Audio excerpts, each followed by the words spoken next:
नमस्कार मित्रों, मैं प्रदीप मीमांसा एक्सीलेंट एकेडमी की ओर से आप सभी लोगों का स्वागत करता हूं।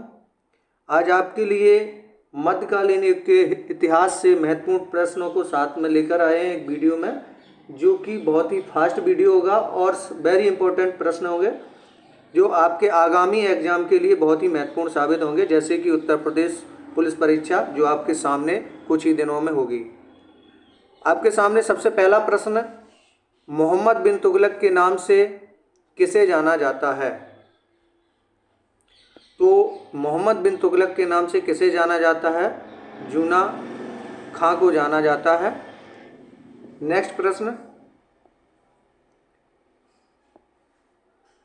1325 ईस्वी में किस शासक की मृत्यु हुई थी?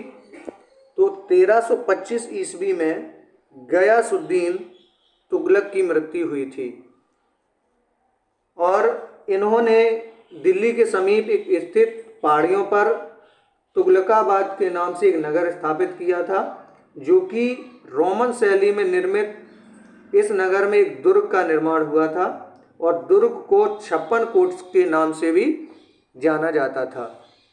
चलिए नेक्स्ट प्रश्न, गयासुद्दीन के बाद दिल्ली के सिंहासन पर कौन बैठा था? तो गयासुद्दीन के बाद जूना खां बैठा था, जिसने अपना नाम बदल करके मोहम्मद बिन तुगलक के नाम से रखा था और उसी नाम से दिल्ली के सिंहासन पर बैठा था। नेक्स्ट प्रश्न है, कृषि के विकास के लिए अमीर ए कोही नामक एक विभाग की स्थापना की। वो कौन थे? आपके सामने चार ऑप्शन हैं। तो वो मोहम्मद बिन तुगलक ने कृषि के विकास के लिए अमीर ए कोही नामक से एक नवीन विभाग की स्थापना की थी। ऑप्शन नंबर हमारा बी राइट है। चलिए नेक्स्ट प्रश्न, अफ्रीकी यात्री इब्न बतूता भारत कब आया था? तो जो इब्न बतूता था वो जो कि अफ्रीकी यात्री था और भारत में ये कब आया था?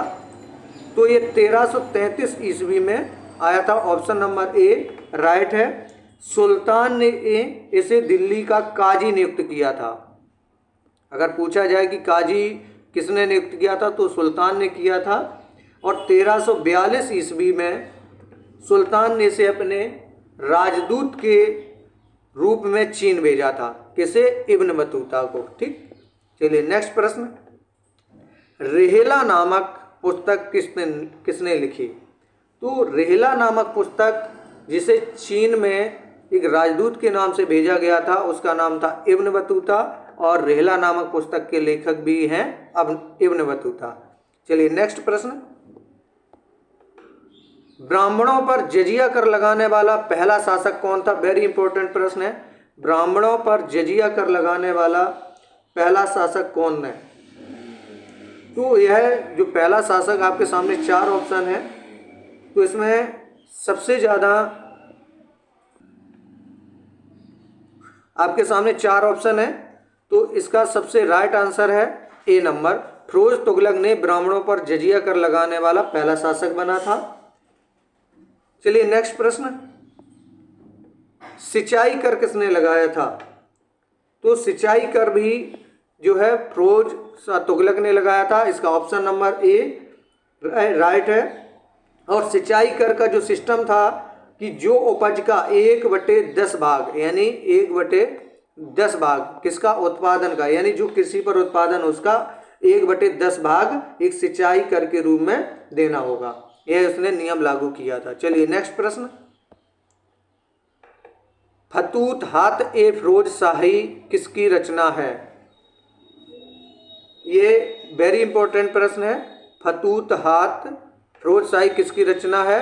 तो आपके सामने ये चार ऑप्शन है, तो इसमें राइट हमारा कौन सा ऑप्शन हो जाएगा? जैसे कि फिरोज तुगलक, मोहम्मद बिन तुगलक, इब्न बतूता और इनमें से कोई नहीं। तो यह एक आत्मकथा है, मैं आपको बताना चाहता हूँ, यह एक आत्मकथा है और जो कि फिरोज तुगलक द्वारा लिखी गई थी, यानी इसकी रचना किसने की? फिरोज तुगलक ने। चलिए नेक्स्ट प्रश्न, फिरोज तुगलक की मृत्यु कब हुई थी? तो फिरोज तुगलक की मृत्यु 1388 ईस्वी में हुई थी। ऑप्शन नंबर ए राइट है। कुछ खास बातें आपके लिए, जियाउद्दीन बर्नी एवं शम्स ए शराफ अफीम को अपना संरक्षण प्रदान किया था। इसने चांदी एवं तांबे के मिश्रण में निर्मित सिक्के भारी संख्या में जारी करवाए थे, जिसे अद्दा एवं बिक कहा जाता था। यह कौन था? जो फिरोज तुगलक था। ठीक, चलिए नेक्स्ट प्रश्न।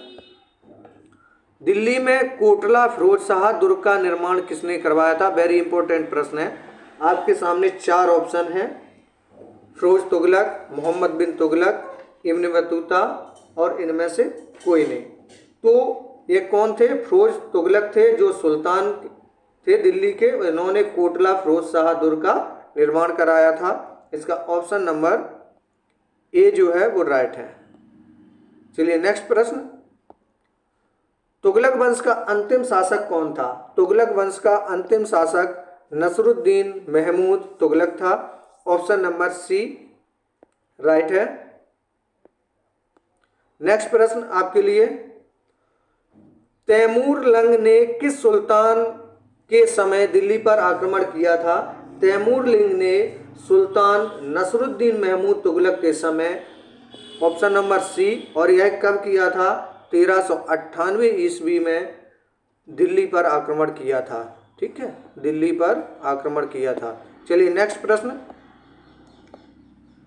सैयद वंश का संस्थापक कौन था? सैयद वंश, कुछ महत्वपूर्ण बातें हैं। सैयद वंश जो है 1414 ईस्वी से 1451 ईस्वी तक सैयद वंश चला, और इसके जो संस्थापक थे वो खिज्र खां थे। इसका ऑप्शन नंबर जो है वो बी हमारा राइट है। ठीक, चलिए नेक्स्ट। तैमूर लंग का सेनापति कौन था? तैमूर लंग का सेनापति जो था वो खिज्र खां था। इसका ऑप्शन नंबर बी राइट है। और यह भारत से लौटते समय तैमूर लंग ने खिज्र खां को मुल्तान, लाहौर एवं दीपाल का शासक नियुक्त किया था। चलिए नेक्स्ट प्रश्न। शाह की उपाधि किसने धारण की थी? शाह की उपाधि किसने धारण की थी? आपके सामने 4 ऑप्शन है।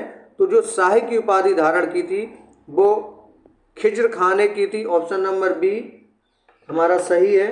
खिज्र खां नियमित रूप से तैमूर के पुत्र शाहरुख को कर भेजा करता था, और खिज्र खां की जो मृत्यु हुई थी वो 20 मई 1421 ईस्वी में हुई। चलिए नेक्स्ट प्रश्न। सैयद वंश का अंतिम सुल्तान कौन था? सैयद वंश का अंतिम सुल्तान अलाउद्दीन आलम शाह था। ऑप्शन नंबर सी राइट है। सैयद वंश का शासन लगभग 37 वर्षों तक चला। 37 वर्षों तक चला, जो कि 1414 से शुरू होकर के 1451 ईस्वी तक चला था। चलिए नेक्स्ट प्रश्न। लोधी वंश का संस्थापक कौन था? तो जो लोधी वंश, मैं बताना चाहता हूं कि लोधी जो है, लोधी वंश की जो शुरुआत हुई थी वो 1451 से हुई थी, और यह 1526 ईस्वी तक चला लोधी वंश। और लोधी वंश का जो संस्थापक कौन था? तो लोधी वंश का संस्थापक बहलोल लोधी था। इसका ऑप्शन नंबर ए हमारा सही है। चलिए नेक्स्ट। बहलोल सहाय गाजी की उपाधि से दिल्ली के सिंहासन पर कौन बैठा? तो बहलोल सहगाजी की उपाधि से दिल्ली पर जो सिंहासन करने जो बैठा था वो था Bahlol Lodhi. Option number A right है। और यह कब बैठे थे? 19 अप्रैल 1451 में। 19 अप्रैल 1451 में बैठे थे। चलिए नेक्स्ट प्रश्न।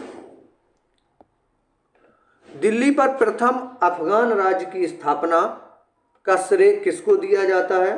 तो दिल्ली पर प्रथम अफगान राज्य की स्थापना का श्रेय बहलोल लोधी को दिया जाता है। तो इसका ऑप्शन नंबर हमारा जो है वो ए राइट है। चलिए नेक्स्ट प्रश्न। निम्नलिखित में से कौन अपने सरदारों को मकसद अली कहकर पुकारता था? वह अपने सरदारों को मकसद अली कहकर कौन पुकारता था? तो वो थे Bahlol Lodhi. Option number A right है।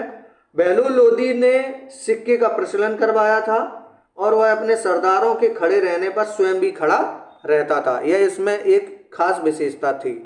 चलिए नेक्स्ट प्रश्न। 1504 ईस्वी में आगरा की स्थापना किसने कराई थी? तो जो आगरा की स्थापना 1504 में कराई थी वो सिकंदर लोधी ने कराई थी। ठीक, इसका ऑप्शन नंबर ए हमारा राइट है। बहलोल लोधी का पुत्र जो था वो निजाम खां था, जो 17 जुलाई 1489 में सुल्तान सिकंदर शाह की उपाधि से दिल्ली के सिंहासन पर बैठा था।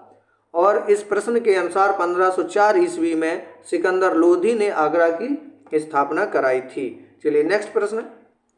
सिकंदर लोधी की मृत्यु के बाद आगरा के सिंहासन पर कौन बैठा? तो जो Sikandar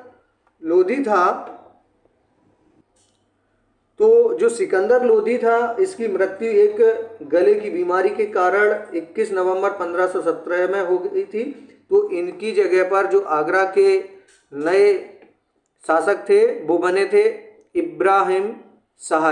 option number B right है, जो कि सिकंदर लोधी का पुत्र था इब्राहिम। ठीक, चलिए नेक्स्ट मिलते हैं नेक्स्ट वीडियो में। तब तक के लिए आपके लिए महत्वपूर्ण प्रश्नों का आपके सामने एक वीडियो पेश किया।